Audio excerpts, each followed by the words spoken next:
President address पे बात करने की बात उठी थी, तो हमने कहा था, विपक्ष ने कहा था, हमें किसानों के आदर करने के लिए किसानों के सब्जेक्ट पे अकेला बोलने दीजिए, एक साथ हम सब मिलकर किसानों के मुद्दे पे बोलेंगे। स्पीकर सर ने सरकार से पूछा और सरकार ने कहा नहीं, किसानों के मुद्दे पर चर्चा नहीं होगी, बजट पे होगी और प्रेसिडेंट एड्रेस पे होगी, अलग चर्चा किसान के मुद्दे पे नहीं हो सकती। तो प्रोटेस्ट में मैं कह रहा हूं, मैं बजट पे आज यहां टिप्पणी नहीं करने वाला हूं। मैं आज सिर्फ किसान के मुद्दे पे बोलूंगा और उसके बाद मैं अपना मुंह चुप कर दूंगा। अंत में मैं कहना चाहता हूं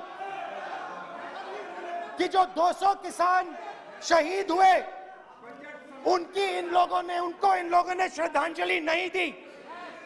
मैं सब सांसदों से कहना चाहता हूं, मैं अपने भाषण के बाद 2 मिनट शहीदों के लिए मौन रहूंगा। आप मेरे साथ खड़े हो जाइए। धन्यवाद।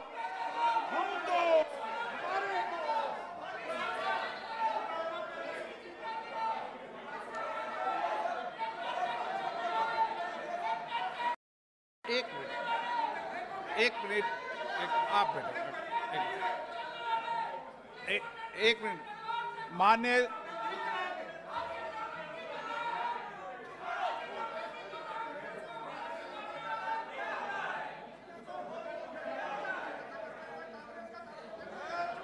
सदस्यगण, प्लीज बैठिए माननीय, प्लीज बैठिए। माननीय सदस्यगण, इस सदन को चलाने की जिम्मेदारी आपने मुझे दी है और कोई भी माननीय सदस्य कहेगा मैं आज उत्तराखंड के मरे लोगों पर श्रद्धांजलि अर्पित करता हूं, कोई कहेगा कि मैं आज बॉर्डर पर मरे श्रद्धांजलि अर्पित करूं, ये जिम्मेदारी आपने मुझे दी है। आप बोल रहे हैं या तो नहीं, आप बोल रहे, पहले आप बोल लो। तो बोल रहे तो आप बोलने कहां दे रहे? तो मेरा माननीय सदस्य, आप वरिष्ठ सदस्य हैं, आप सबने मुझे इस अध्यक्ष की जिम्मेदारी दी है। इस तरीके का व्यवहार करना सदन में मैं सोचता हूं कि उचित नहीं है और ये गरिमा में भी नहीं है, क्योंकि इसलिए मैं माननीय सदस्यगण आग्रह करूंगा कि हमें सैनिकों के प्रति सबका सम्मान है, पूरे सदन का सम्मान है, 130 करोड़ जनता का सम्मान है, लेकिन सदन की गरिमा और संचालन की जिम्मेदारी मुझे दी है। आप कभी भी कोई ऐसा विषय है तो मुझे लिख कर दें, मैं आपके विषय पर सभी लोगों से चर्चा करके आदर करूंगा, लेकिन कम से कम सदन चलाने की जिम्मेदारी जिसको आपने दी है उसको करें। मैं देखूंगा इसको, ठीक है।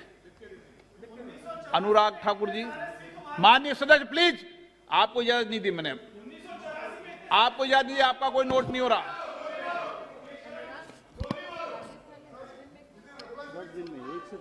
जनता मार दी ना आप लोगों को। नहीं, बजट खत्म, इंटरवीन कर रहे हैं, इंटरवीन कर सकते हैं मंत्री। वो पेपर लेके बैठा मैं लिखने के लिए। चर्चा के बीच में राज्य मंत्री के रूप में इंटरवीन कर रहे हैं। बजट पे बोलेंगे वे। धन्यवाद अध्यक्ष और जी। मैं मंत्री जी से अपेक्षा करूं बजट पे बोले।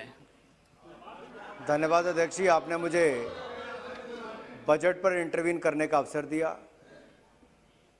मुझे तो लगा था कोई वरिष्ठ सदस्य मुझसे पहले बोल रहे हैं, उसको इस सदन की रूल्स की जानकारी भी होगी और ये भी पता होगा कि जब एक विषय पर चर्चा पहले हो जाए इस बजट पर, यानी कि उस विषय पर दोबारा चर्चा वापस नहीं होती है।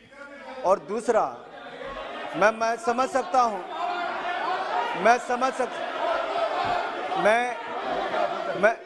समझ सकता हूं कि बजट पर उनकी तैयारी नहीं थी, बजट पर तैयारी नहीं थी सर, माना जा सकता है।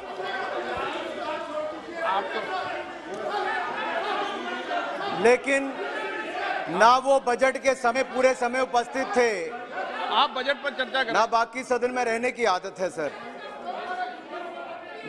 मैंने बताया कुछ लोग सदन में भी कम रहते हैं और देश में भी कम रहते हैं, उसका खामियाजा यही होता है सर।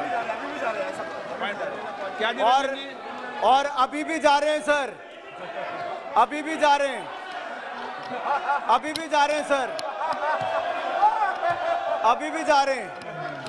ये पहली बार नहीं हुआ, मैं पहले भी कई बार बोला, पहले भी कई बार उठ के चले गए, तो ये नई बात नहीं। ये आपके कुछ पॉइंट ऑफ ऑर्डर बता रहे हैं।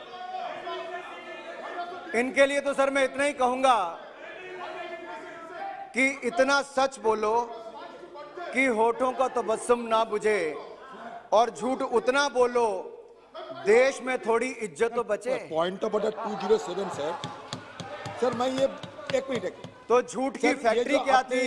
ये जो बार बार की फैक्ट्री सामने हो रहे थे सर।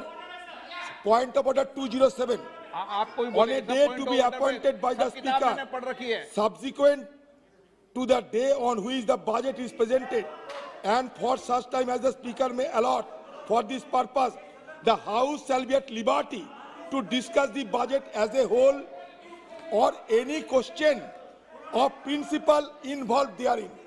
तो प्रिंसिपल की बात पे तो चर्चा हुआ था। 207